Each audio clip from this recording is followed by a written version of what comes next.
Hello everyone, Katarina here.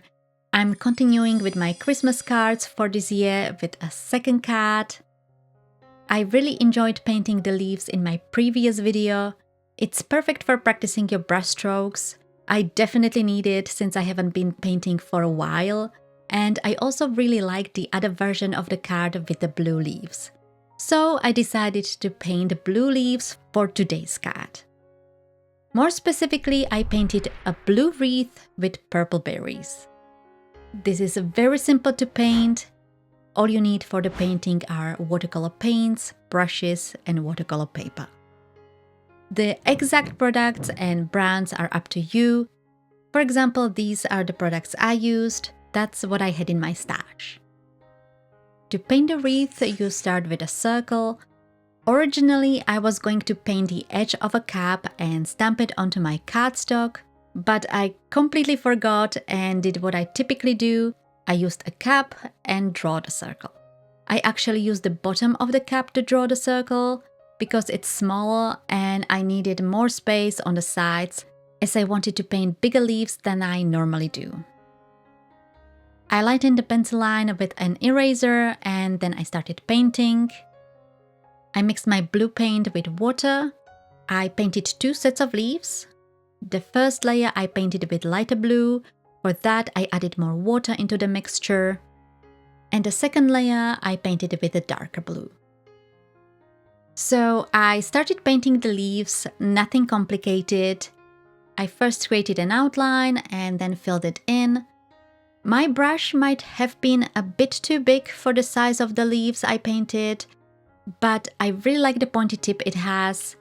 I like to start the leaf with a line and then paint the leaf in 2 brush strokes if I can.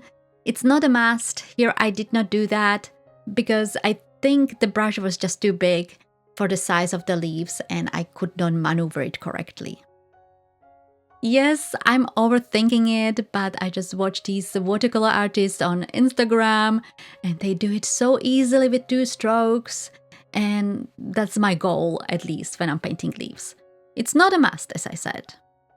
I do have other brushes, but they are not as pointy. I might try a trick that I saw recently for synthetic brushes, where you dip the brush in hot water and shape it on a paper towel to restore the tip. Hopefully that works, because I really like my brushes to be very pointy.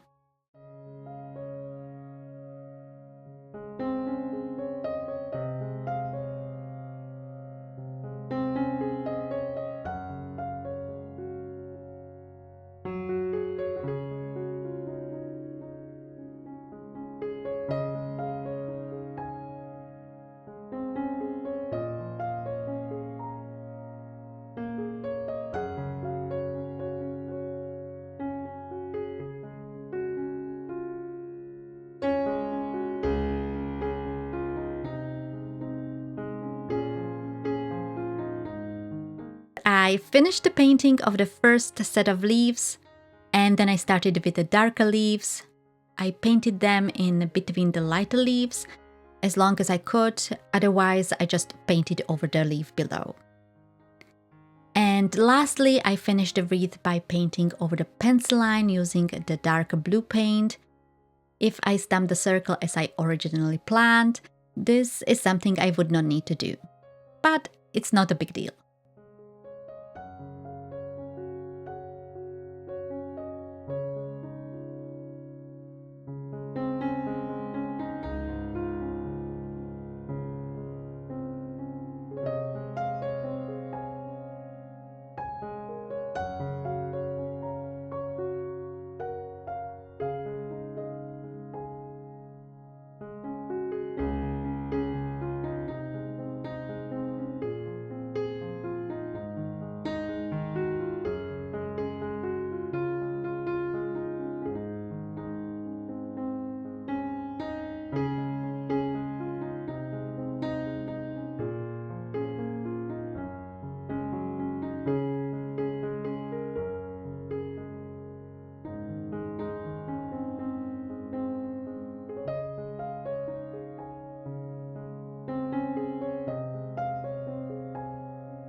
The wreath is finished, you can leave it as it is, but I wanted to add berries. I used the paint called Purple Lake. I thought it matched the blue nicely, and it's also something different. One big adjustment that I did here compared to my previous cards where I painted berries, I painted these berries bigger. Previously, I painted just cluster of dots. That can be okay depending on the size of your leaves, but especially when I painted a wreath on an A5 cardstock where the leaves were bigger, I still painted the berries the way I normally do, clusters of dots. I did not really give it much thought, but later when I was looking at it, it looked weird and not proportionate. The berries were just too small for the size of the leaves. Here the leaves were a bit bigger than I usually do, so the berries needed to be bigger as well, at least in my opinion.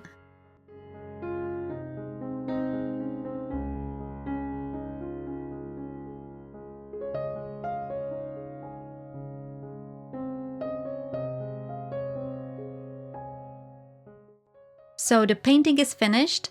To make the card, I prefer when the panel with my image is smaller than the card base.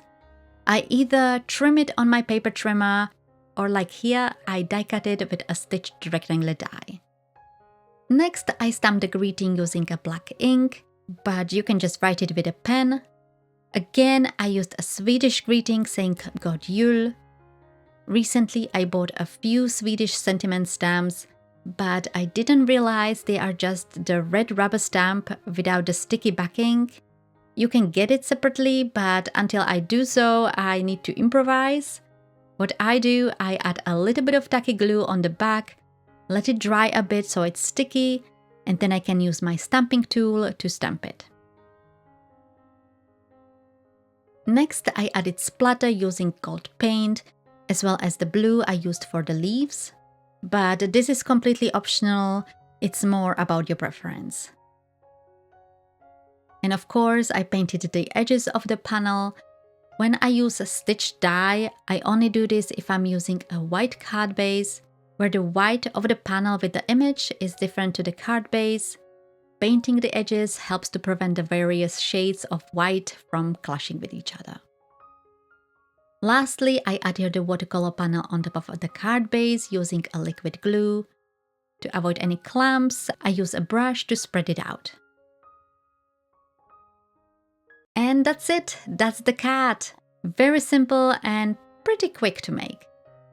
I love the colors. This is perfect for anyone who wants to use something else than green and red, but the colors are definitely up to you. And I hope you liked it too and feel inspired to create something similar. If you enjoy painting wreaths like I do, here is another one that you can paint. This one I painted with the metallic watercolors, but the colors are completely up to you. This is all from me today. I hope you will have a great day, and I will see you in my next video.